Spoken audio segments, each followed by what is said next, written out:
Clerk बनने का, registrar बनने का रास्ता खुल गया है। सीजेआई हैं गवाही साहब, उन्होंने कहा है कि अब सुप्रीम कोर्ट में जो है SC ST OBC को आरक्षण मिल गया है। उनकी काफ़ी प्रशंसा भी हो रही है पूरे देश में। पूरे मामले को आप किस तरह से देखते हैं?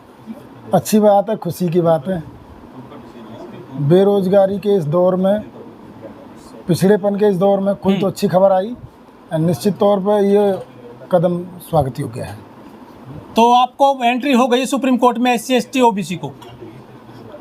बाबा साहब डॉक्टर भीमराव अंबेडकर जी तो अपने संविधान में बहुत पहले एंट्री करके चले गए थे, लेकिन उसका एग्जीक्यूशन में थोड़ी देरी हो रही है। देर आए दुरुस्त आई। 75 साल लग गए सुप्रीम कोर्ट में पहुंचने तक SC ST OBC को। कहाँ खामी मानते हैं आप?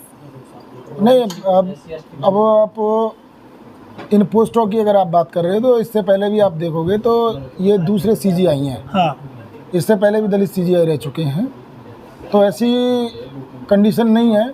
दरअसल इसे हम एक तरीके का इनका पश्चाताप भी कह सकते हैं कि इन्होंने जो अभी एक बहुत गलत फैसला इनकी तो दिया गया था, जो हमारे वर्तमान CGI हैं। हाँ। जब ये पिछली बेंच में थे, उसमें इन्होंने जो रिजर्वेशन, हाँ, क्लासिफिकेशन वाला जो मामला था, उसमें ये क्लासिफिकेशन के पक्ष में थे और ये समाज को तोड़ने वाला फैसला था जिसके साथ थे। कुछ लोग इन्होंने कुछ हद तक भरपाई करी है। कुछ लोग कह रहे हैं कि नॉन जुडिशियल पद भरे जाएंगे, तो क्या न्याय मिलेगा SC ST OBC को सुप्रीम कोर्ट के जरिए, जब आप उस कुर्सी पे पहुंच ही नहीं पाओगे जो जज की कुछ कुर्सी होती है? नहीं, आप तुलनात्मक तरीके से इसको ना देखें। सवाल ये है कि भाई समाज का रिप्रेजेंटेशन हर लेवल पर होना चाहिए, तो कम से कम जिस लेवल पर उन्होंने ये फैसला किया है हम उसका स्वागत करें और ये एक अच्छी बात है। रहा सवाल जुडिशरी का, तो जुडिशरी की जो लड़ाई हमारे बहुत सारे लोग लड़ रहे हैं, अभी भी जो कोलेजियम सिस्टम है ना, कोलेजियम सिस्टम एक तरीके से बापोती मान लो कुछ परिवारों की, तो निश्चित तौर पर मैं ये कह सकता हूँ कि ये कोलेजियम सिस्टम एक दिन ज़रूर कोलैप्स होगा और समाज की प्रतिभाओं को, देश की प्रतिभाओं को उस शिखर पर पहुँचने का मौका मिलेगा जहाँ से देश के लोगों के साथ न्याय हो सकेगा। कुछ लोग कह रहे हैं कि आपको आरक्षण तो मिल गया सुप्रीम कोर्ट में, लेकिन मेरिट कहाँ से लाओगे, काबिल कहाँ से लाएंगे कैंडिडेट? नहीं, ये कह कौन रहे हैं? ये कह कौन रहे हैं? मेरिट की बात कौन कर रहे हैं? अरे मेरिट तो समाज में सबसे ज़्यादा दबाए गए, पिछाड़े गए समाज से निकलकर बाबा साहब डॉक्टर अम्बेडकर ने इस योग्यता को तो अपनी जूती की तरह कुचल दिया। बताइए, आज तक भारत के इतिहास में योग्यता के मामले में बाबा साहब डॉक्टर अम्बेडकर का कोई सानी हो तो बताओ। तो ये कहना कि भाई योग्यता नहीं है, NFS नहीं है, दरअसल जो NFS है या इस तरह की जो बेहूदी बातें होती हैं वो लोग करते हैं जिनके दिमाग में जातिवाद का वायरस बैठा हुआ है।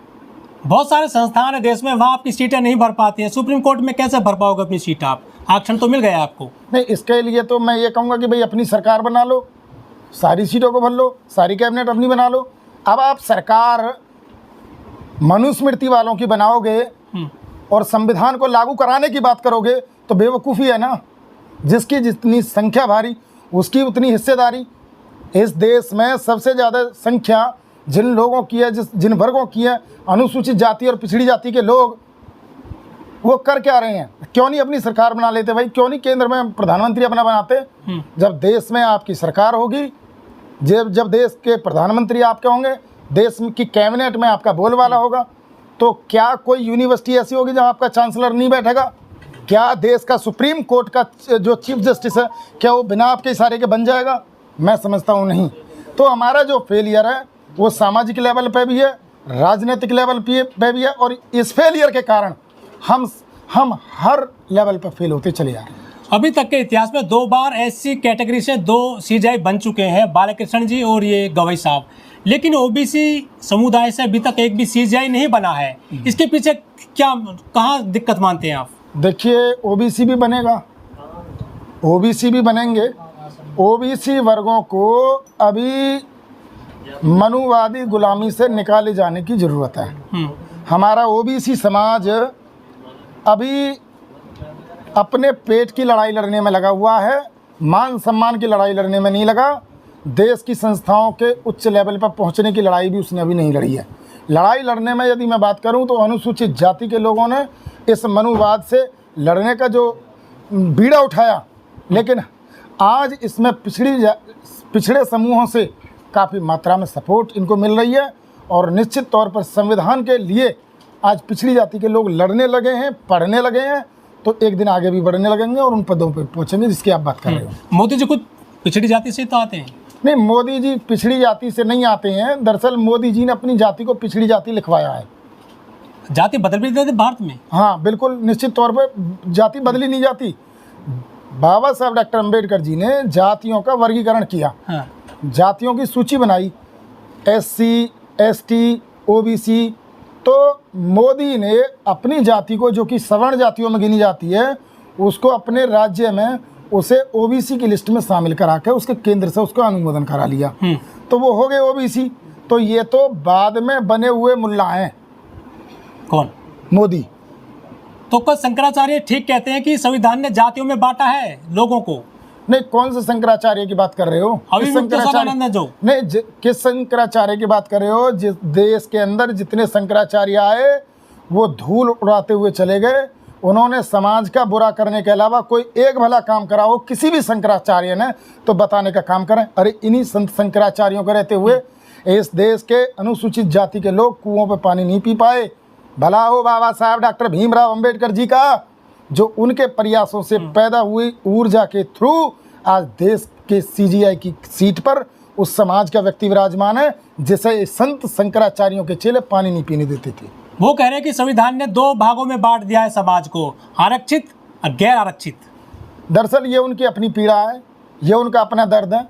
उनकी वो भले ही आज किसी तरीके से सत्ता में काबिज हैं, लेकिन ये उनको पता है कि उनका दौर जा चुका है। उनकी विदाई निश्चित हो गई है, विदाई तय हो गई है। समाज जागृति की दिशा में आगे बढ़ रहा है। इसको ज़्यादा दिन तक गुमराह करे हुए नहीं रखा जा सकता। मनुस्मृति को बाबा साहब डॉक्टर अम्बेडकर जी ने 25 दिसंबर 1927 को आग के हवाले कर दिया, उसको जला दिया और उसकी बची हुई चीज़ों को हम जलाने का काम करेंगे। वो तो कह रहे हैं कि सबसे बड़ा संविधान था मनुस्मृति पूरे देश और दुनिया का। नहीं, मनुस्मृति उनके लिए माई बाप हो सकती है, हमारे लिए पाम की जूती है। बाबा साहब डॉक्टर अम्बेडकर ने इसको जलाने का काम किया। उसमें इतने जाति भेद नहीं था, भेदभाव नहीं था, सब हम प्रेम ये से कह रहे रहते थे। हैं जिसको आर्टिकल 13 के तहत बाबा साहब डॉक्टर अम्बेडकर भारत के संविधान में डिनाय कर चुके, 25 दिसंबर 1927 को उसको जला चुके। और बाबा साहब डॉक्टर अम्बेडकर देश की, दुनिया की सर्टिफाइड जो हस्ती हैं एजुकेशन और ज्ञान के मामले में, भारत के संविधान के निर्माता हैं, भारत के राष्ट्र विधाता हैं और दुनिया में उनकी अपनी एक पहचान है। उन्होंने इनके संत शंकराचार्यों को डिबेटों में हराया, बाबा साहब ने इनके नेताओं को सदन में हराया। बाबा साहब डॉक्टर अम्बेडकर के तर्कों के आगे इनकी एक नहीं चली। अब क्या करें? अब क्या करें? कहते हैं ना कि भाई वो जो है जब कुछ नहीं मिलता है तो बात ही बुझा लें, वो वाली बात है। संविधान से क्या दिक्कत मानते हैं? क्यों नफरत करते हैं इतनी? भाई संविधान सबको समानता की स्थिति में लाने का प्रयास करता है। संविधान सबको जोड़ने की बात करता है। संविधान समाज के अंतिम पायदान पर बैठे हुए व्यक्ति के लिए व्यवस्था करने की बात कहता है। इसलिए ये इनको कष्ट होता है। ये श्रेणी क्रम की व्यवस्था के पैरोकार लोग ब्राह्मण, क्षत्रिय, वैश्य, शूद्र, 4 वर्ण और 6743 जातियों में बांटकर देश को कमज़ोर करने वाले, गड्ढे में ढकेलने वाले, अंधकार में ले जाने वाले लोग जो इस सिस्टम के तहत लाभान्वित होते हैं, बेनिफिट लेते हैं और टॉप पे बने रहते हैं, बिना कुछ किए हुए ही माल मलाई खाने के आदी रहे हैं। आज उनको मेहनत करने की ज़रूरत पड़ गई है, क्योंकि अब फ्री में ज़्यादा दिन तक माल मलाई नहीं खा सकते और इसके लिए वो दोषी संविधान को मानती हैं।